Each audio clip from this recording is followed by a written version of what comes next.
Nah, pemirsa bagi Anda yang tertarik untuk mengikuti rekomendasi khususnya berdasarkan analisis teknikal, pagi hari ini kami menghadirkan Bapak Angelo Michel, CEO dari Amta. Apa kabar Pak Angelo?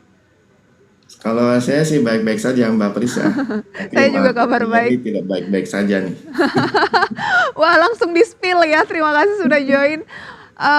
Kenapa ya tidak baik-baik saja nih market Indonesianya? Kita bahas IHSG kalau gitu ya. Mhm. Nah, kita lihat nih IHSG di chart 5 menit, ada penjualan kemarin pagi dan 2 hari lalu.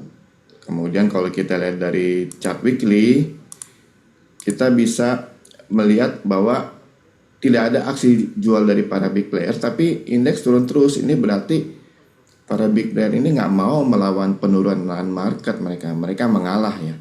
Kalau di film ini superhero-nya kalah sama villain. Ah, Penurunan, penurunan ini bisa sampai ke level support 6.700. berarti Anda melihat bahwa superhero-nya ini, tulang punggungnya ini masih tetap akan belum Ngalah. mampu mengangkat indeks harga saham gabungan. Kali ini mengalah nih, nggak Kali ini mau mengalah. melawan penurunan. Kenapa? Apakah karena superhero-nya sebutan Anda tadi ini nggak terlalu banyak saat ini? Banyak tapi nggak melakukan apa-apa ya, mengalah saja. Ini ada Mhm. sesuatu kenapa mereka nggak fight untuk dorong indeks ke atas lagi. Baik, kalau kita akumulasi satu minggu terakhir net sale ini kan mencapai 3,89 triliun rupiah, hampir 4 triliun untuk satu minggu di pasar reguler. Itu menurut Pak Angelo cukup besar tidak dan khawatir tidak dengan angka net sale ini?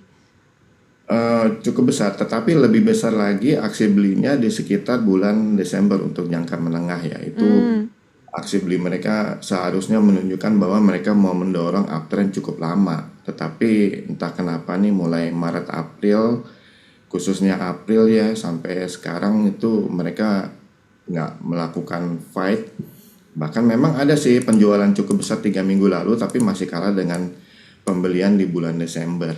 Oh, baik. Kalau ngomongin soal net sale ini, Pak Enjol kan tadi bilang di Desember lalu sebenarnya ada dorongan yang cukup signifikan untuk jangka menengah. Tetapi kalau kita lihat untuk data satu tahun pemirsa, kemudian year to date, 6 bulan terakhir, 3 bulan terakhir, 1 bulan terakhir, saya cek semuanya bahkan sampai kemarin, semuanya sudah di posisi net sale. Dan ini Anda katakan masih akan berlanjut dengan peluang 6.700. Kalau indeks harga saham gabungan sudah mendekati 6.700, berarti apa? Kategorinya sudah sangat bearish atau bagaimana? Untuk jangka panjang belum ya, karena itu masih berada di area support yang kuat. Memang ada pembelian kuat besar sekali di sekitar bulan Maret tahun lalu. Jadi kita hanya bisa menunggu sampai di sana ya untuk melihat apalagi nanti yang terjadi dengan IHSG. Baik, level terendah di satu tahun terakhir itu adalah di 6.562. Dan Anda bilang kalau 6.700 itu untuk jangka menengah masih bukan level bearish, jangka pendek bearishnya ya Pak ya? Ya, belum. Oke, akan bearish jangka menengah kalau turun ke level berapa? Apakah terendah satu tahun 6.500-an? Ya, kalau dia tembus 6.550-an itu confirm bearish banget untuk jangka menengah dan panjang. Oke, lantas kita harus ngapain nih ketika jangka pendeknya bearish tapi jangka menengahnya belum confirm bearish, artinya lebih menarik jangka pendek atau jangka menengah untuk investasinya Pak Angelo? Metode cara yang cocok ya scalping ya, day trading, jadi singkat-singkat aja, jangan di buy and hold, ini masih riskan. Oke, ini masih riskan, jangan di buy and hold. Jadi jangka-jangka pendek aja, agak Jangka pendek swing begitu? swing masih bisa, tapi nggak banyak saham yang bisa kita swing ya. Jadi kita harus ngapain nih? Nggak banyak yang bisa kita swing tapi jangan di hold juga. Ya buat trading itu jangka pendek aja, Mhm. scalping day trading itu lebih cocok ya, karena profit langsung kabur. Kenapa tidak bisa untuk kita hold medium to long? Karena kan banyak yang menilai jangka pendek ini kan IHSG sudah bearish meskipun jangka menengahnya Anda katakan ya belum gitu. Masih di 6.700 tuh masih tahanan yang cukup kuat. Nah, tapi kan saham-saham yang Anda sebut tadi hero-nya IHSG itu kan lagi banyak yang tertekan, Pak. Jadinya kan bisa ambil di harga yang murah. Anda tidak setuju dengan hal tersebut?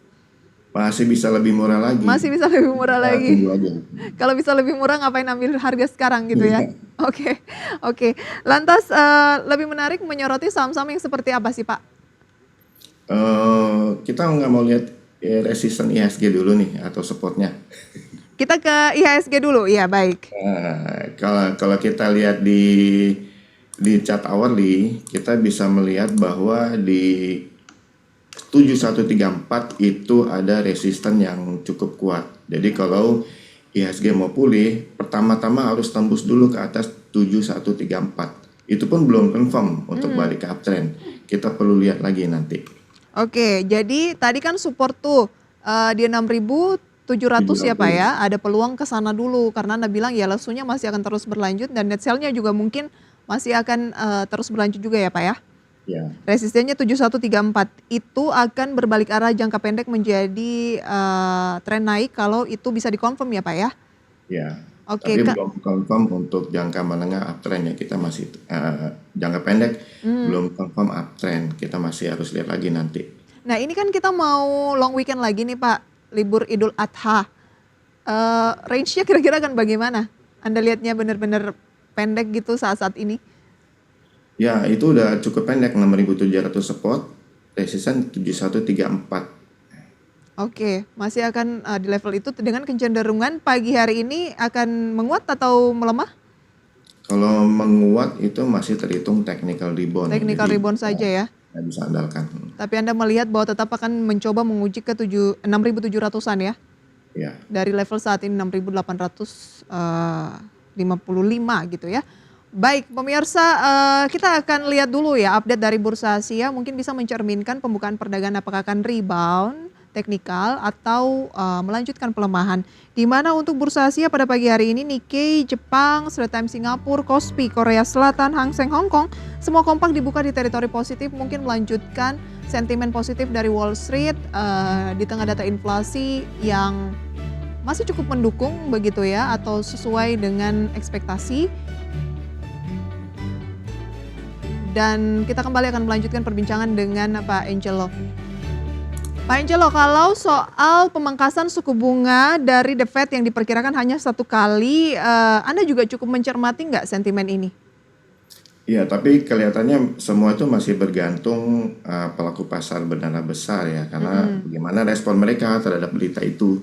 Kalau bagi mereka tidak terlalu pengaruh ke market yang saat ini memang lagi negatif ya, tidak akan terlalu banyak impact-nya di pasar. Jadi kita lihat aja nanti respon dari para pelaku pasar berdana besar.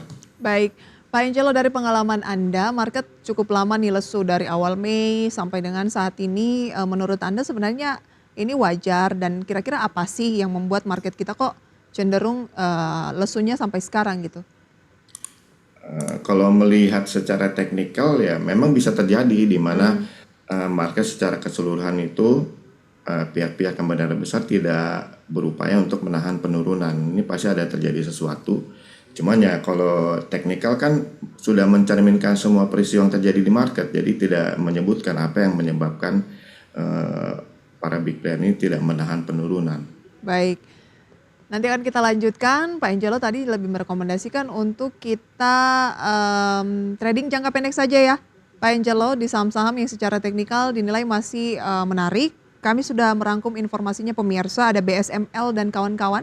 Usai jeda tetaplah bersama kami dalam segmen Market Buzz.